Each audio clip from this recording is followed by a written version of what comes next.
Okay, so today we're going to take a deep dive into something pretty heavy. It's reparations for slavery.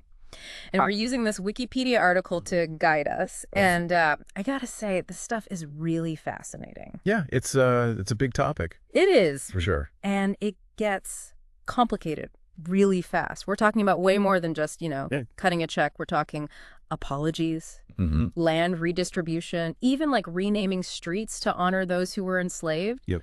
It's a global conversation that spans centuries, and we're going to try to unpack all of it today. Yeah, one of the things that I think is really interesting is that, when you say reparations, most people think of money. Right.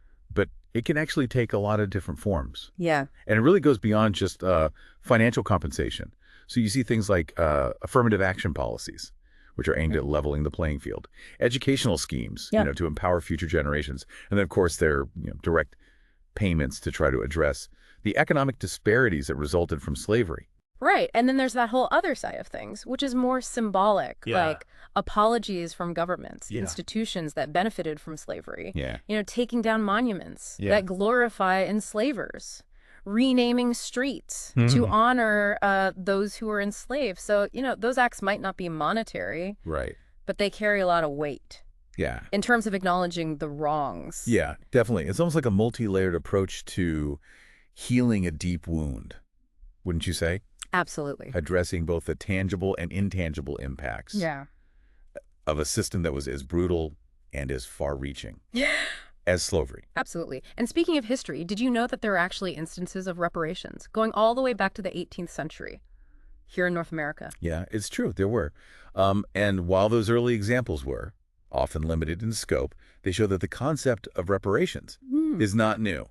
But things get really interesting when we look at what happened in the UK in 1837. Okay, this is where I was floored when I read this article. Tell me more about this 1837 situation. Okay, so when slavery was abolished in the British Empire, the government decided to compensate, wait for it, the slave owners. What? They paid out a staggering sum, which in today's money would be the equivalent of 16.5 billion pounds. Hold on, so the people who were enslaved, who suffered unimaginable horrors, got nothing.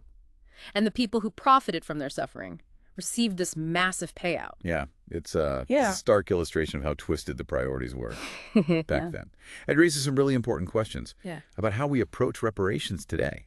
I mean, does knowing this history make you view modern reparations movements differently? Yeah. Food for thought, right? It really is. It definitely makes you think. So how does all of this historical context connect to the movements that we're seeing today? Well, I think it's like this.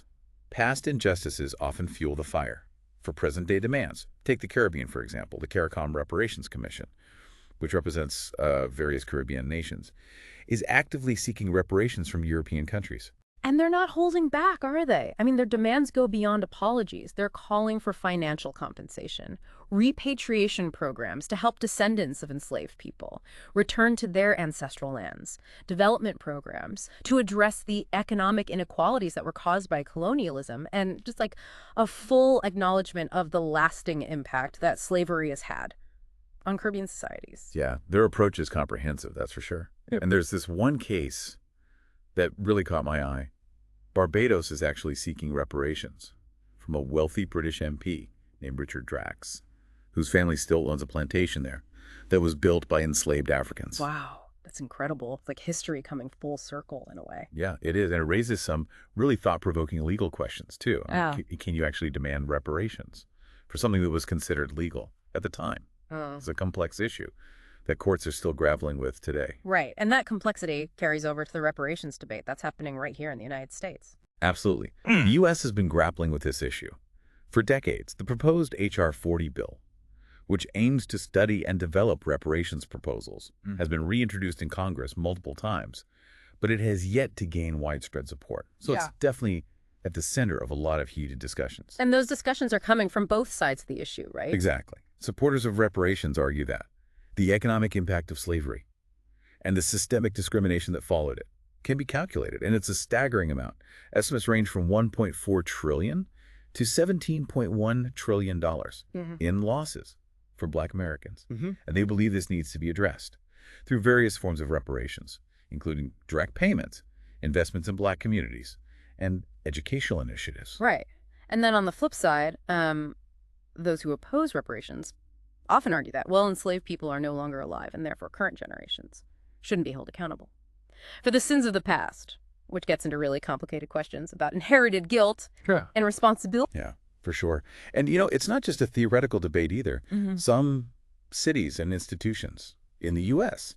have actually taken steps toward providing some form of reparations, despite the lack of federal action. So it's a sign that the conversation is evolving, and change might be happening, albeit slowly.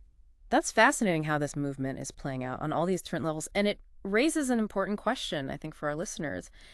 Given the scale of the impact, are financial reparations even feasible, and what would a truly meaningful approach look like to you?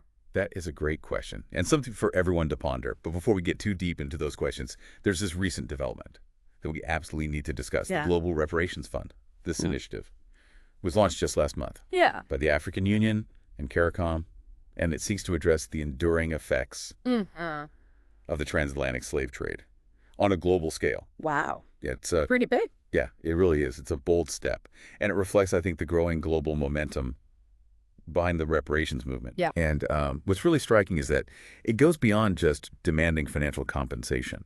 This Global Reparations Fund also aims to facilitate research, education, and cultural exchange to foster healing and reconciliation. So it sounds like they're trying to tackle this issue from multiple angles, recognizing that the legacy of slavery is about so much more than just money. Exactly. And it's important to note that the call for reparations isn't limited to the Caribbean or the United States.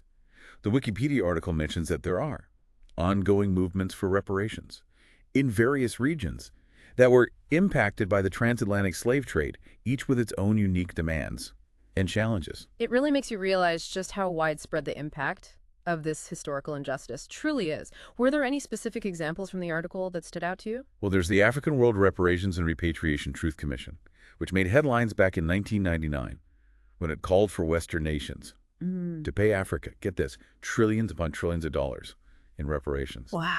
It's a number so large it's hard to even fathom. Right. That's a powerful statement. But as we've been discussing, reparations go far beyond just money. It's about acknowledging the cultural and psychological damage that was inflicted by centuries of enslavement and oppression. Absolutely. The effects of slavery are deeply woven into the fabric of societies around the world. It's impacted everything from economic systems to cultural identities to the mental and emotional well-being of entire populations. Like a ripple effect that just keeps spreading across generations, Yeah. even centuries later. It is, and that's why the conversation about reparations is so vital. It forces us to confront these uncomfortable truths about our past and grapple with the responsibility that we have to address the enduring consequences of those injustices. Right. Speaking of confronting uncomfortable truth, the article mentioned something that I found both intriguing and hopeful. It talked about individuals and families who are taking personal responsibility for their ancestors' roles in slavery. Yeah, that's right. This is a relatively new development, but it's gaining some traction.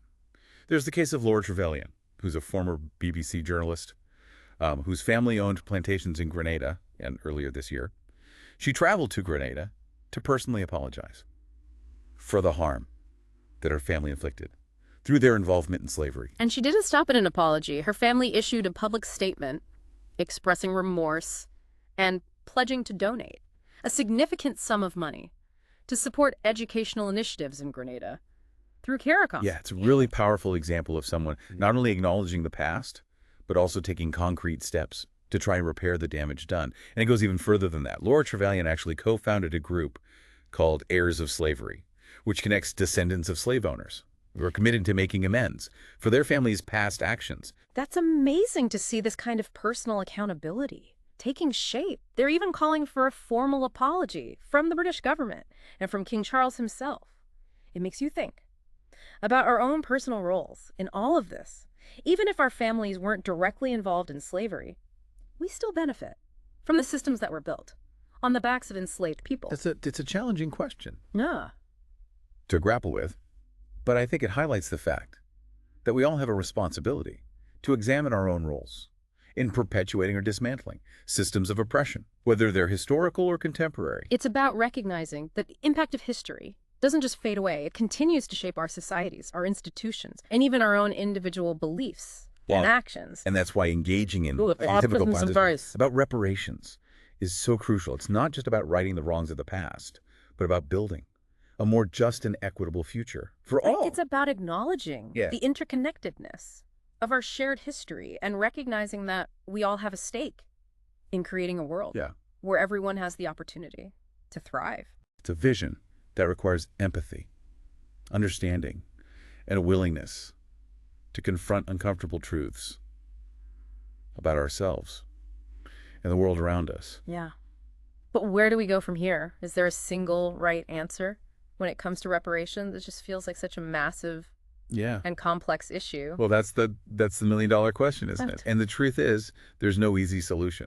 But I think the first step is to keep talking, keep listening, keep learning. To engage with different perspectives, try to understand the complexities, and to work collaboratively towards solutions that acknowledge the weight of history, while also paving the way for a more just and hopeful future. Right. And as we delve deeper into this topic, I think it's crucial to remember that the pursuit of reparations, at its core, is about healing. Healing the wounds of the past, healing the divisions in our societies, and healing the very fabric of humanity that has been torn apart by centuries of injustice and inequality. Yeah, it feels like a monumental task, but it's one that I think we can't shy away from. And as we've been exploring, there are so many different approaches to healing these wounds. I mean, you've got financial reparations, apologies, education, land restitution. The list goes on and on. Yeah, it's like we're piecing together this giant complex puzzle where each piece represents a different facet of addressing this historical injustice.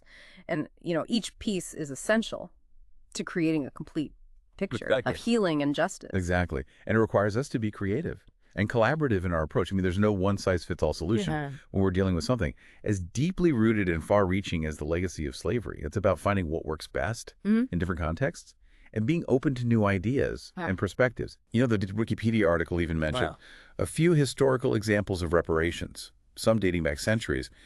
And while not always perfect or equitable, they demonstrate that the concept of righting past wrongs has been around for a while.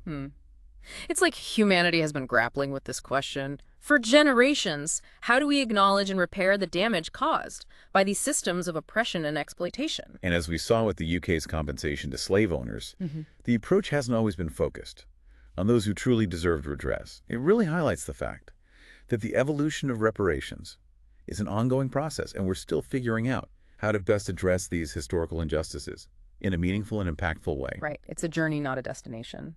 And it demands constant reflection, dialogue, and a willingness to challenge our own assumptions and biases. Absolutely. And as we wrap up this deep dive, I think it's important to emphasize that the conversation about reparations goes far beyond just money. It's about something much deeper and more fundamental. It's about acknowledging the inherent humanity of those who were enslaved and recognizing the lasting impact that this horrific system has had on their descendants. Yeah, it's about understanding the deep and enduring scars of slavery and taking responsibility for creating a world where everyone has the opportunity to not just survive, but to truly thrive. It's about envisioning and building a future where equality and justice aren't just aspirational ideals, but tangible realities woven into the very fabric of our societies. That's a powerful vision, and one that requires all of us to play a part. So as you continue to reflect on this complex issue, we'll leave you with this. What steps can you take, no matter how small, to contribute to this ongoing conversation and work towards a world where the legacy of slavery is not one of division and pain, but one of healing, reconciliation, and shared progress?